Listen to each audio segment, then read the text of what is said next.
Bonjour et bienvenue sur cette vidéo. Je suis Assia, la fondatrice du mouvement des Sentinelles de l'Invisible.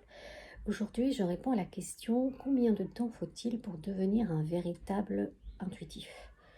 Tout en sachant que, quand je dis devenir un véritable intuitif, je dis simplement devenir un canal, pouvoir activer régulièrement son intuition et ses différentes capacités psychiques ou extrasensorielles, c'est-à-dire la clairaudience, clairvoyance, clairconnaissance et tout le reste.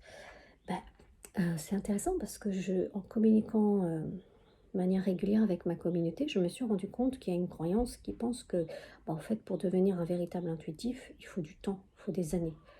Et c'est là où ça me dérange d'entendre ça parce que c'est pas complètement vrai. C'est vrai qu'il faut, que c'est comme un muscle qu'il faut travailler. Il est évident que tu vas pas t'abuser à faire les Jeux Olympiques sans t'entraîner, bien évidemment, surtout que l'idée c'est d'exceller. Mais d'un autre côté, je pense que dans cette façon de penser, il y a aussi le côté, je ne suis faite que de cette vie. Mais en fait, c'est pas vrai, puisque on est des êtres multidimensionnels. Il y a fort à parier qu'il y a des choses que tu as développées dans d'autres vies. Mais si tu n'as pas le souvenir de savoir qu'est-ce que tu as pu développer dans d'autres vies et que tu ne l'expérimentes pas, comment tu vas pouvoir le savoir véritablement?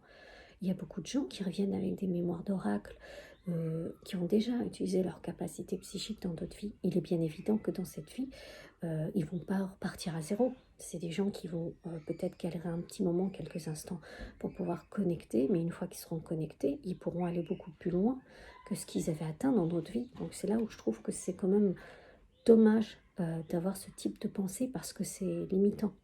Donc, j'ai envie de dire, est-ce que c'est vrai que devenir un véritable intuitif demande un parcours assez long? Oui et non. Ça dépend. Il faut que tu prennes les choses dans toute sa globalité. C'est comme si l'équation était biaisée. Donc, considère qu'effectivement, ça peut demander du temps, mais que tout dépend des autres vies dans lesquelles tu as eu accès à ces potentialités et quelle a été ton avancée et ton cheminement.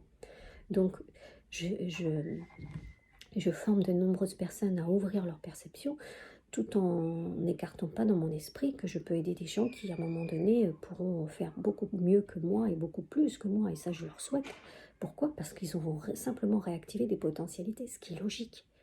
Donc ça veut dire que quand quelqu'un me dit: «Oui, moi, de toute façon, dans cette vie, je reste pas là-dessus parce que je suis capable, pour l'avoir déjà vécu, j'ai déjà vu des gens me dire ça et être en capacité de faire des choses, mais véritablement euh, hallucinantes, quoi, et être en capacité de voir beaucoup plus que qu'est-ce qui se fait habituellement. Donc, j'ai envie de vous dire, faites attention à ces croyances, car pour moi, elles vous limitent, elles vous dévient de votre axe et vous empêchent de libérer votre véritable magie. Dans cette vie, on a tous une magie intérieure.